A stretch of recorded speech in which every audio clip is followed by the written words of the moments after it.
Marcella said, life is more than money. Not when you poor. Not when you poor. Ain't nothing like going to the library in order to go and rent a DVD for free. Y'all don't know what being poor feel like. Some of y'all don't remember, or some of y'all are too far removed from what the past feel like. Bro, I used to, listen, in '08, I had like 7 library cards to all of the surrounding counties, I had a library card in West Bloomfield. I had a library card in Commerce. I had a library card in Detroit. I had a library card in Southfield. I would go to all of the best libraries depending on what was going on for that day. Yeah, we used to rent DVDs for free from the library. All of the latest releases. Yeah. Listen, stop telling me that life is not all about money. Not when you poor. Not when you poor. Not when you poor. I read so many books. Man, I was reading crazy, a madman reading. I would be renting books and keeping them and all of that. My library card was lit. Only thing I had to do was make sure that I had gas money to get over to the library. I'm telling you the truth. Everybody keeps saying life ain't all about money, but that don't apply to people that ain't got money. The worst feeling in the world is being poor and knowing that you're going to wake up poor in the next morning and then wake up and then not realizing that you're poor until you come to your full senses and you're like, dang. And then you open up your bank account. Man, listen, for the first 3 years, every day straight, I used to look at my bank account. When I started getting money again, for the first 3 years, every single day I would check my bank account just to make sure it was all still there. Like, this got to be a dream. This is a dream.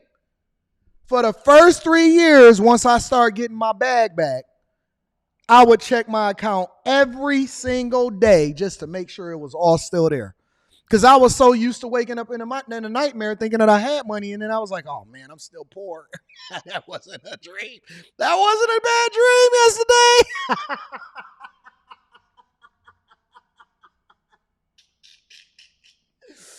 Oh, man, I ate so many grilled cheese sandwiches. Boy, so many grilled cheese sandwiches.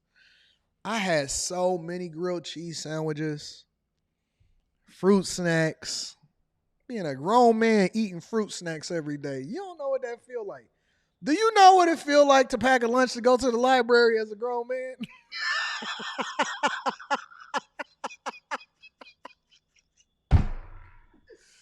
Y'all don't know what it feel like to pack a lunch to go to the library as a grown man.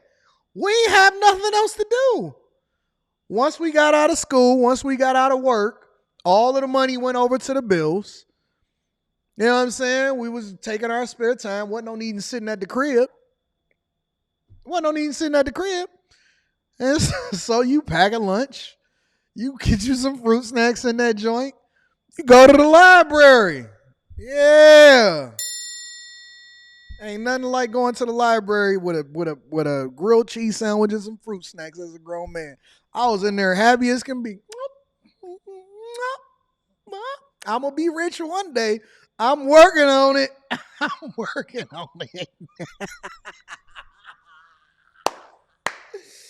Y'all too rich for me. Y'all got too much good taste. Yo, somebody said that ramen noodles. Let me tell you something, bro. I started figuring out how to whip it up. You get you a dab of ranch, a little bit of black pepper. You get a couple different cheeses, and you don't let when you do your ramen noodles, you don't want to let all of the water out. You want to let it simmer. So you put it down. You put your ramen noodles down to just, the lowest level that you can on the stove. You leave a little bit of water in there so that it starts to melt the cheese. You got to get some good cheese, because if you get the wrong cheese, it's going to be looking like a slab of bacon on top of that joint. And you let it simmer so that when you put your little stuff and you put it in there, it kind of melt in there. That junk was so slapping. I figured out how to survive, and I was eating good. All of that high salt, all of them fruit snacks, all of them grilled cheese sandwiches. All you need is bread and cheese, boy. You don't know what. You don't know nothing about it. Y'all too far removed from what real people was looking like and living like. Too far removed. Don't know nothing about factoring in the tip before you even go to the restaurant. Knowing that you shouldn't be at the party. I'm going to eat before I come. Everybody keep requiring you to come over to their birthday party. Knowing I got to bring a gift. Okay, that messes up the budget.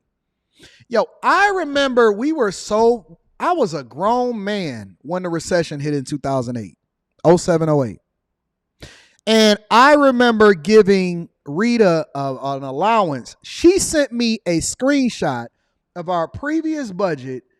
I almost got depressed. I ain't even gonna lie to you. She sent me a screenshot of our previous budget and I almost got depressed. I said, I don't ever want to see this again. Don't ever send me this again. She said, remember when our budget was this? I said, get thee behind me, Satan.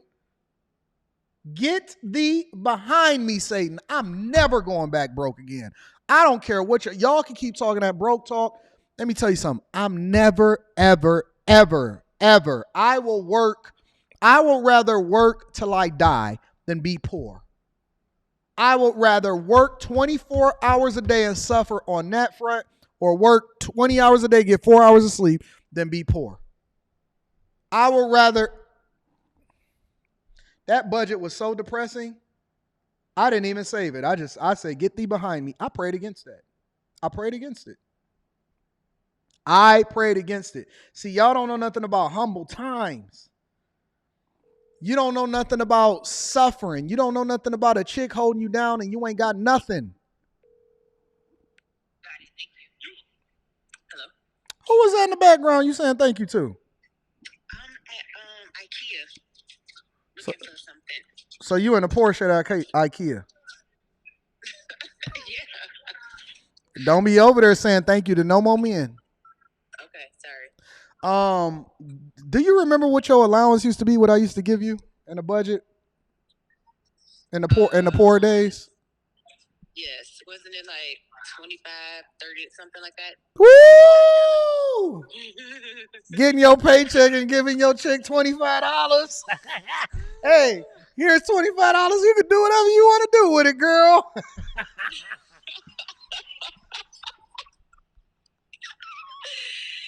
We was having fun though. Oh, we found out all kind of creative ways. We was doing picnics, reading. We did that for our anniversary.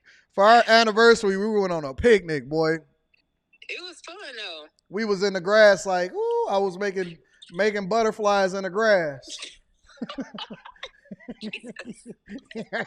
I was out there looking stupid in the mug, making butterflies in the grass for free. Woo, this is a heck of a trip. You are crazy. Oh, my God. Boy, they don't know. They don't know. They have no clue. Getting that fruit snacks in your lunch so that you can go to the library. Good old days. All right, I'm out. Bye.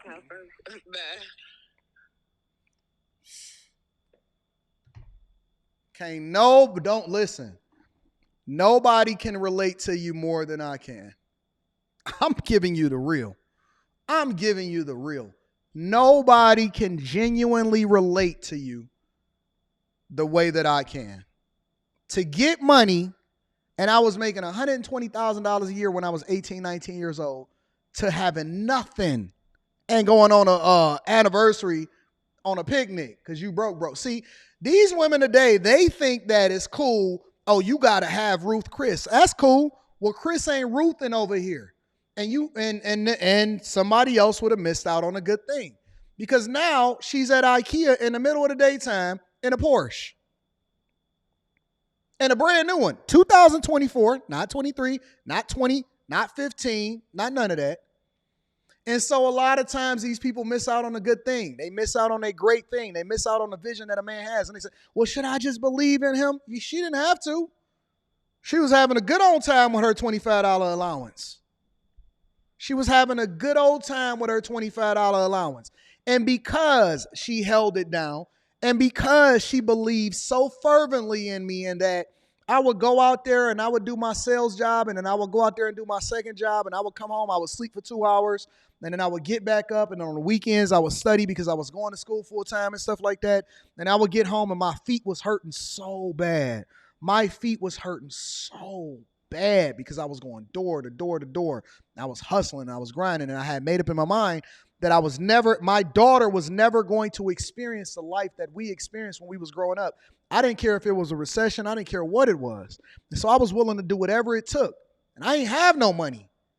I had what it was that we had saved as far as the 25% of what we was making prior to going broke, but I was unwilling to touch that because I knew that that was the nest egg that I was going to allow for us to compound. When everybody was selling and jumping off the bridge, we was making sure that we was holding it down, and we knew that it was just going to continue to blow up. And so we let that thing roll over, and we just played poor forever. It would have been a temporary fix anyway. We would have still been broke afterwards. But see, when they trying to give y'all relationship advice, when they trying to give you financial advice, when they're trying to give you advice on what it means in order to hold it down or endure long enough to the end to actually get to something that's more successful, when they trying to teach you how to look at finances differently, or how to make an investment in yourself, or what it takes in order to really become successful, and they trying to give you a shortcut, or they telling you what love is, or what you should look for in a man, or what you should look for in a woman, they don't know. Because they ain't never did it. They ain't never endured through it. The first minute, the first time that there was a little bit of turbulence, y'all broke up. And you broke your family up. And you ran out. The first opportunity when y'all went broke, you didn't go broke together and see that junk through. You said, I could do better by myself. The minute when things started getting tight, you ran. You turned your back away from God because you said, God, why hast thou forsaken me? God wasn't forsaking you. He was taking you through what you needed to go through in order to get to the space that you prayed for him to be into. You prayed for success, but he wouldn't let you get there without having the character to go along with it. And that's why you see when these people come up on these platforms and they get a microphone and you get the academics. Academics the other day said, and I hate to say this, but I'm going to use it as a reference because he said it publicly. He said for the last 10 years, since he was 22 years old, every single day he drunk. He's drinking Hennessy, Casamigos. Every single day he's drunk. But see, the thing about it is that when you follow God, he don't allow for you to skip steps because he's never going to give you more than what you can handle. So the reason that you're not successful is not because of God. It's because you didn't do what you needed to do in order to endure through the end. You didn't read the whole Bible. You read one scripture. You let one pastor preach something to you. You let one woman tell you what it is that you're supposed to be looking for in a mate. You let one person tell you what your love language is. What's your duress language? What's the language that you speak when you under duress? When you got problems? Who you turn to? I don't want to hear about your love language. I want to hear what your language is when we going through something. What's your duress language? Don't talk to me when everything is good. It's easy to get along when everything is good. What you like when you start having problems, when you having life circumstances, when somebody die in your family, when you start to get to that bag and then you lose it all. When all of your friends turn against you and your family tell you ain't going to be successful and your professor is saying that you ain't going to make it. What's your duress language? Don't talk to me about what your love language is. I don't want to hear that. You don't know what it means in order to go through and endure to the end.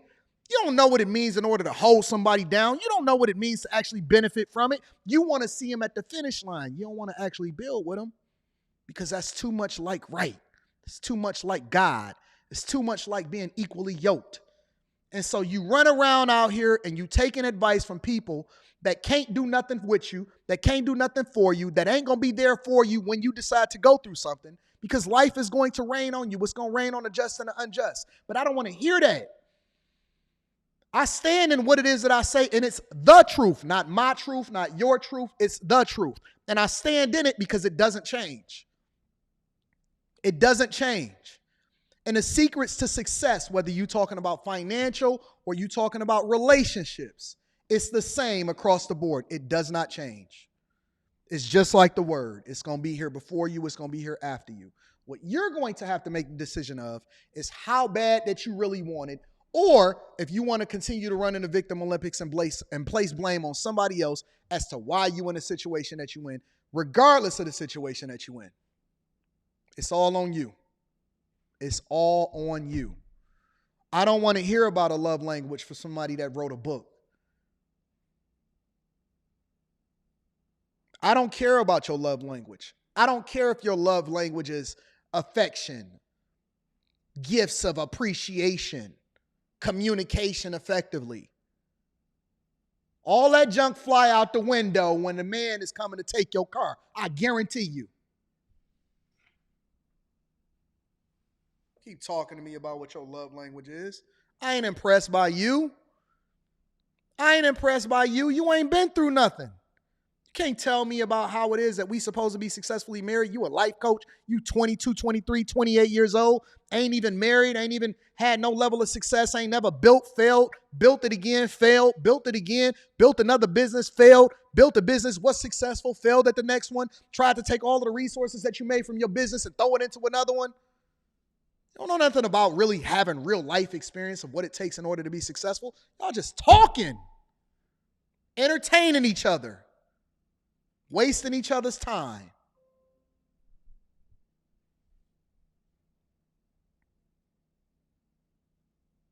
We different over here at the Bag Chasers. We different. So when you decide to get in touch with me, or you decide to become a part of the Bag Chasers, or you decide to send me an email for a coaching call, you're going to come in one way expecting to have a conversation one way, and you're going to leave different. But you're going to leave being better than you was before you came. I guarantee you that.